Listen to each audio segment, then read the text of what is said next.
जय शिवराय। प्रहार जनशक्ती पक्षाच्या वतीने महिला आघाडीची आज सगळ्या महिलांची नियुक्ती करण्यात आलेली आहे।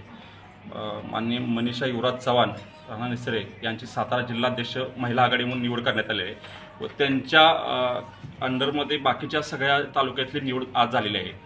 महिलांच्या प्रश्नावरती प्रहार जनशक्ती पक्ष आक्रमकपणे इथून पुढच्या काळामध्ये जे प्रश्न असतील, जे महिलांच्या होते, आक्रमकपणे लढा उभा करेल। बच्चूभाऊंच्या जे काम आहे, बच्चूभाऊंचं जे नेतृत्व आहे, बच्चूभाऊंची कामाची पद्धत आहे, ते सगळ्या राज्यानं बघितलं आहे। त्याच सगळ्याला प्रभावात येऊन ह्या सगळ्या महिला एकत्रित करण्यात आल्या। महिला एकत्रित आल्यानंतर जी ताकद उभी राहते ती सगळ्या महाराष्ट्रानं बघितली आहे। तर आज ह्या सगळ्या कार्यक्रमाचं नियोजन झालेलं आहे। जिल्हाध्यक्ष, उपजिल्हाध्यक्ष, तालुकाध्यक्ष, शहराध्यक्ष अशा प्रकारचे निवडीत झालेले आहेत। जिल्ह्यातील कोणकोणत्या भागातून या महिला आल्या ते सांगा। पदाधिकारी आम्ही बोललो आहेत, कोरेगाव, पाटण, कराड उत्तर दक्षिण आणि खटाव अशा ह्या सगळ्या इथून झालेल्या आहेत। या ना मग इकडे।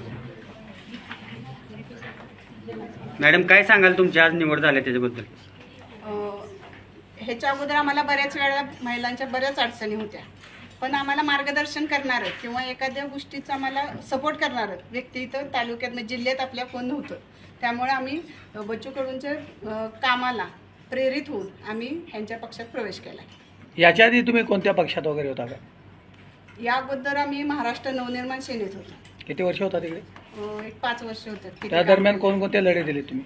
आम्ही मायक्रो फायनान्स आंदोलन केलं, त्याच्यात कलेक्टर ऑफिसपर्यंत आम्ही मोर्चा असेल, कलेक्टर ऑफिसला उपोषण, त्या पद्धतीचं आम्ही बरेच कामं केली। काय निर्धार आहे या निवडीनंतर इथून पुढच्या काळात? महिलांना योग्य ते मार्गदर्शन आणि त्यांना म्हणजे काय न्यायासाठी लढणार। मायक्रो फायनान्सच्या आंदोलनामध्ये